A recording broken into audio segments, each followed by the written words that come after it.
Kaya maghanap pa kami ng kasabay mga pards papunta ng Pampanga. Sana makakuha pa kami kahit mga bandang Bulacan or dun din mismo sa may Pampanga. Time check, 11:02 AM. May nakuha tayong pangsabay mga pards, pan double booking natin. From Project 6 going to Porac, Pampanga sa halagang 1,633. Natapos namin ng saktong alas 3 mga pards yung second booking namin dito sa may San Fernando, Pampanga. Kanina nung nagbubuhat ako, ang dami lumalabas, ang daming tumutunog kasi hindi ko mapindot yung cellphone ko kasi mga may buhat-buhat tayo. Ngayon natapos na, wala nang tumutunog. Tignan nyo, bang klase talaga.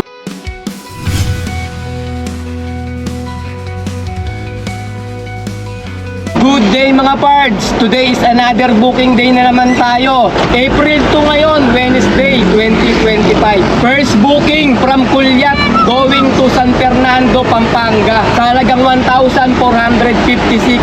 Ang layo ng pickup location ay 8.5 km. 1,000 kg to. Papunta na kami sa may pickup location. Meron po kung ay. Ba kuya? Yun ang dulo na lang. Dulo lang daw. Yan. 200 pieces niyan, sir. 8 patong yan, sir. 8. Unang Gcash niyo. Gcash number. Okay, ma'am. Sige po, Gcash payment na. Kayo magbabayad, ma'am? Oo. Kayo magbabayad? Ay, nag-book na ito. Sige. Dati mo na. 8 na lang yan. Tira pa? Tatlo eh. Tira ka pa, tatlo na lang. Tama ka na ba? 223, tatlo. Sakto, sir. 220. 223 po. 223. May sobrang Ito, tatlo. 113 po to. 113. 110.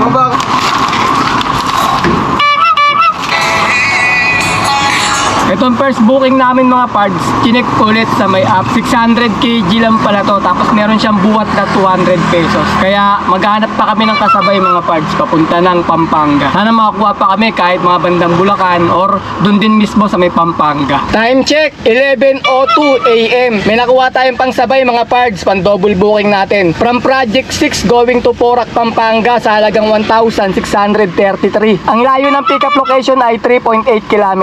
300 kg to. Papunta na kami sa may pickup location. Okay mga pards, panalo yung dalawang booking na nakuha natin. Nakachamba tayo ng booking. Parehas papunta ng Pampanga. Isang San Fernando, Pampanga, isang Porac, Pampanga. Kaya sakto lang yung dalawang booking na nakuha natin. Halos magkalapit lang din yun. Okay mga pards, Lala Move Daily Life ulit tayo ngayon. Kasi naubos na yung budget natin. Itong naaraang buwan, nakadalawang pasyal kami. Kaya naubos yung budget. Isang Sambales, isang Quezon, tsaka isang Marinduque. Kaya ngayon, biyahe ulit tayo para makaipon ulit ng pampasyal. Hindi nakasama si tatay kasi malayo yung rides namin Halos 300 km. Baka hindi kayanin ni tatay yung layo tsaka yung pagod. Nakakapagod talaga mga pards. Pero ayos lang naman pagdating mo doon kasi enjoy naman dahil maganda naman yung mga napuntahan natin. Kaya ganun lang, ipon muna tapos pasyal tapos ulubi later ulit. Pick up tayo mga pards, second booking. Ito sir, tulungan na lang. Oh, ito kuya, tawag doon. Yung site doon mismo, job site yun eh. Walang Job address. site. Walang address. Bali pagdating mo doon, pa-contact kayo isang tao namin. Tanong ko na sa kanya kung saan mismo yung site. Malining street, yun ang patawagan nila mamaya. Sino ba kasama sir? Siya? Magkano bayad sana? Okay na, sabi ko sa Okay to sir? Yung ano kaya sir? Yung index kaya? 300. Hindi ba natin alam? Kahit ibaba mo na, sige. Oo. Sige. Baba mo na. Malit lang naman nasakay natin Pinatong kasi namin doon mga pards kasi kala namin malaki masasabay namin. Sige sir, salamat sir Alam niya ba yung site sir? Hindi. Kasi tatawagan ko lang yan. Okay, sige, salamat sir. Okay mga pards, papunta tayo sa may drop-off location natin. Ang uunahin natin yung second booking. Papunta tayo ng Porac, Pampanga. Ang layo ng drop-off location natin ay 89 km. Alright, let's go! Yung second booking natin mga pards, ang presyo niya ay 1,633. Tapos nagdagdag si sir ng bayad, ginawa niyang 2,000. Bale, may dagdag tayo na 370. Pagkatapos nagbigay pa si sir ng pang expressway natin, 300 pesos. Kaya okay na rin, panalo na tong booking na nakuha natin. Siyempre, unahin natin to mga pards, tong second booking. Kasi alam niyo na kung bakit, pinagbabawal na technique.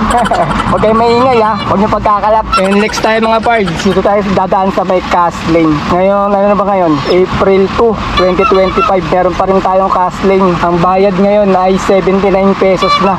Nagtaas lang, nakaraan 74 lang. Tumaas ng 5 piso. Update ko lang mga parts, yung NLEX ngayon maluwag na kasi nung nakaraang buwan, ang haba ng traffic dito dahil may ginagawang tulay. Hindi ko alam kung saan bandang tulay dyan, sa may Marilao ata Kaya panay ang post ng mga group sa may Facebook.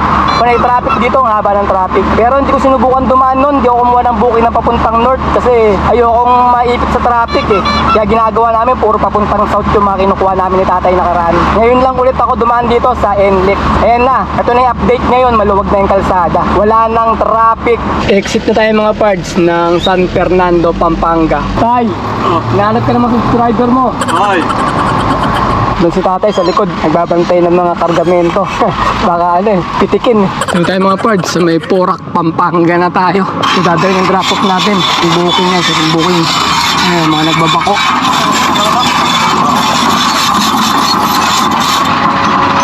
Okay mga parts, na-deliver na natin yung unang booking. Papunta tayo sa may pangalawang booking natin, drop off. Ang layo na lang ng drop off location ay 21 km. Alright, let's go! Ito na tayo mga parts, may drop off natin sa may San Fernando, Pampanga. Hindi pwede isang tao to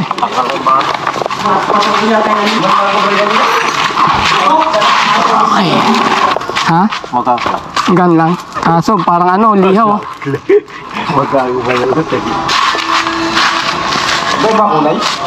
Hindi sir, ganito lang lahat.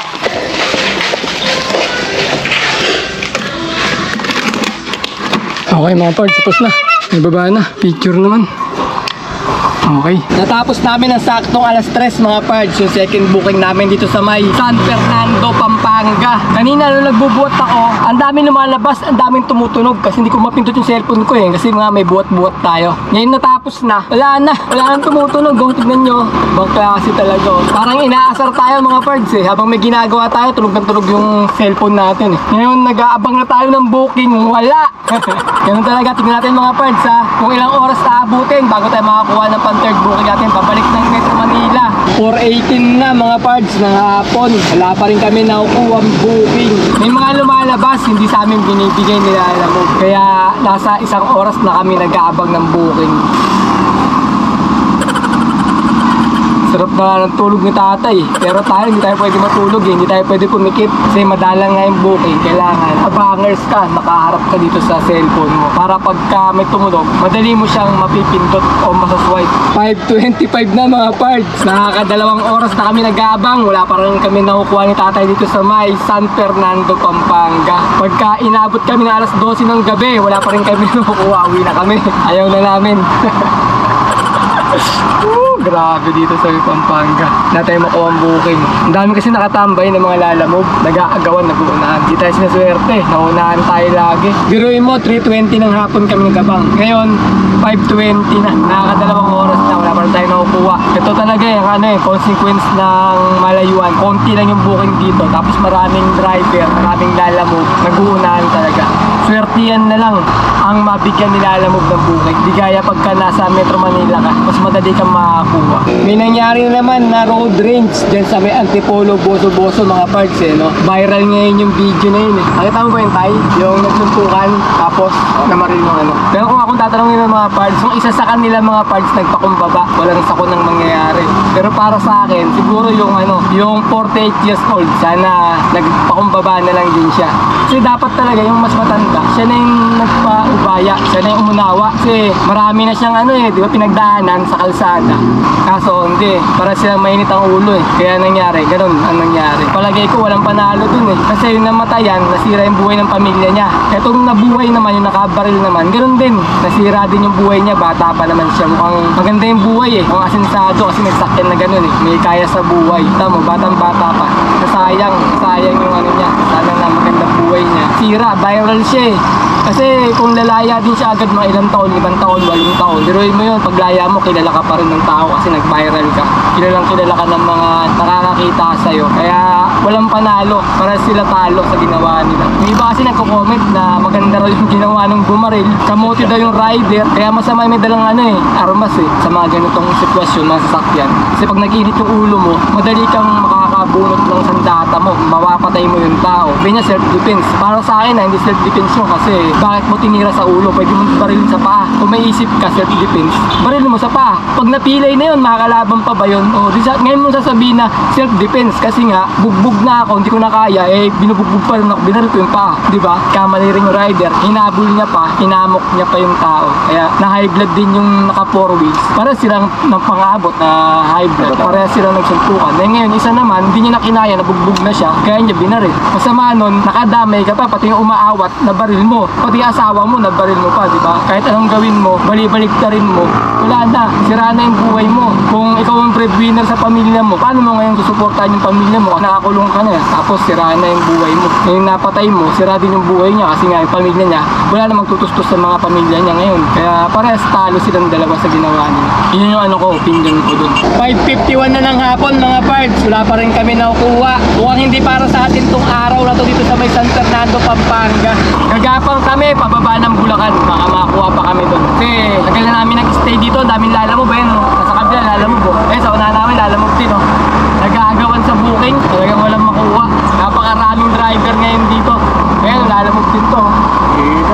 Kaya ganun talaga, natin araw ngayon. Madilim na naman mga pards. Wala pa rin kaming daladalang booking. Gumagapang kami ngayon dito sa may service road lang kami dumaan. Kasi pagka nag-expressway tayo pababa ng Metro Manila, 300 plus din yung babayaran natin. Kaya tsatsagain natin dito dumaan sa may service road. Okay naman yung kalsada na ngayon dito, medyo maganda-ganda na. Di katulad nung araw talaga, lubak-lubak. Ngayon medyo mapatag na yung mga kalsada rito. Mangilan-ngilan na lang yung lubak na madadaanan mo dito. At ayun nga mga pards, hindi na kami sinuwerteng makakuha ng booking pabalik ng Metro Manila mula ron sa may San Fernando, Pampanga. Ngayon ay mag-income reveal tayo. Bali nakadalawang booking kami sa maghapon at ang kinita namin ay 2,625. Pagkatapos nakakuha kami ng 670 na tip. Bali yung dinagdag sa amin ni Sir nung second booking, dinagdagan kami ng 370. Tapos meron kami nakuwang 300. Dalawa kasi nagbayad sa amin ng expressway.